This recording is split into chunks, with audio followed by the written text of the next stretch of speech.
Hi and welcome everybody to another tips and tricks tutorial. Today we will learn how to create pin tags in Clo on the example of this casual shirt that you can find as a project file in the video description below. So the first step, what we will do, I have a baseline here on my shirt to divide the front pattern into two pieces. Here I directly select cut and sew, so we don't have to sew this together again. It's just created another seam line. As we have two parts now, we select internal polygon line tool to place our first internal line from the shoulder seam towards the bottom hem of our top pattern part here. So I just press shift to keep the line straight, double click, finish the line and select edit pattern.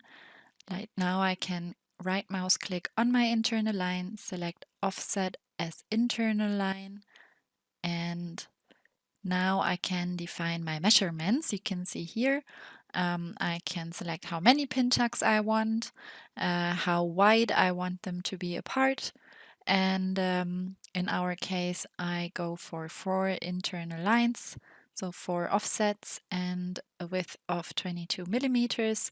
Then I click OK. My lines are created all at once, and to make sure I click on extend, trim and add point to pattern outline. So I make sure they get cut off and add a point to my pattern outline for the next step, because now I select them all and right mouse click to cut. And now you can see I have easily created all small pattern pieces at once because my pattern pieces are symmetrical. I have them on both sides. Now I just place them a bit apart from each other so I have more room to create my actual pin tucks here. Quickly we'll repeat that on the other side. And as we have enough space now, I will start with edit pattern to prepare my small little pattern pieces, all that will have a pin tuck here. So I select the outer pattern line on each of them, as you can see here. As soon as I have selected all of them, I go with the right mouse click to the option Offset Pattern Outline. So I will get this input window, which pops up here.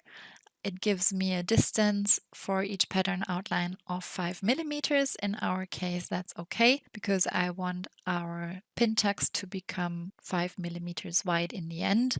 That's up to you how much you want. And here it's important to click on the option create internal line and to pick the option in the drop down menu of the side segment types as mirror. In our case, mirror is important because we want to fold that pin tucks down later on. So we have to make sure they all match the pattern outline in the end. This is why we choose mirrored here and why we also create only one extended pattern outline at a time. You can see I'm repeating this process here. Click again on Offset Pattern Outline, choose the same options, 5 millimeters distance, create internal line selected, and segment type mirrored. So now I have a full mirrored fold on the pattern piece, or actually not folded yet, but we will do that now. But later on, when they are folded, you can see that it all matches the pattern outline perfectly with these options. So the first step to fold the pin tucks will be to select the first line on each little pattern piece, set the fold angle up to 360, and select a fold strength of 100%. So this option I also put up to 100. And as soon as I let go and deselect, you can see my internal lines have now a fold angle applied, which is why they are shown in blue now. I now select the second internal line here to add another fold angle. In our case, I add a fold angle of 0 now. So to make sure they get folded towards the other direction, and as well apply a fold strength of 100%. Also here you can see on the other side it has all been copied over because the pattern pieces are symmetrical. What comes next? As a next step, we will start sewing everything together. So here I pick the segment sewing first. Also, I zoom a bit in so I can see everything a bit better. Then select my segment sewing, and in the first step, connect all small pattern pieces with each other before I start sewing the actual pleats. You can see here, I just connect the outlines, sew them together. Now that I have them all sewn, I choose the free sewing tool to sew the actual pleats down. So always make sure you start from the internal line so they get the right sewing direction. Here you can see my notches. And in a second step, you have to turn the sewing line types to turned because they will lay on top of each other. So Clo software will know to simulate this flat. Then you can repeat this on all folds. Here again, starting at the internal line, watch the direction of my sewing notches and set the sewing line types here to turned. It's important that you do that on every sewing line here. I just do it a few times here so you can see the example. And then we also will continue to do this at the bottom part of this pattern piece, as you can see here.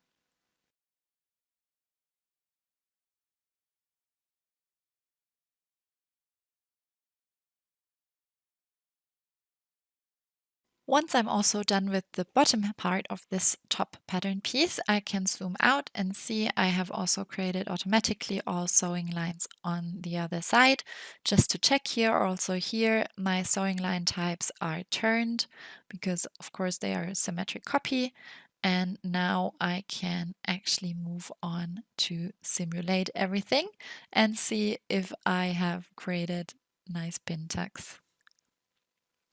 So when we simulate, we can actually start picking the connected pattern pieces here to not mess up with our arrangement that we have done before. So I select the directly connected pieces, collar, front, bottom part of my top, and the back yoke, and then go with a right mouse click to the option deactivate pattern only in our case because we want the sewing to still be active. I also optionally can here hide my avatar and my color to get a better view of what's happening. That's completely up to you. You can hide your avatar with the option Shift A, and you can hide single pattern pieces with the option Shift Q. And then I actually hit my space bar to simulate, or of course can click on the simulation arrow on the left top of our menu bar. And now you can see all my pin tucks have been folded down nicely. They are all on top here. I'm just adjusting the view a little bit so we can see it better. Also here, I'm pulling a little bit to check if all my pin tucks are laying on top, but so far it looks good.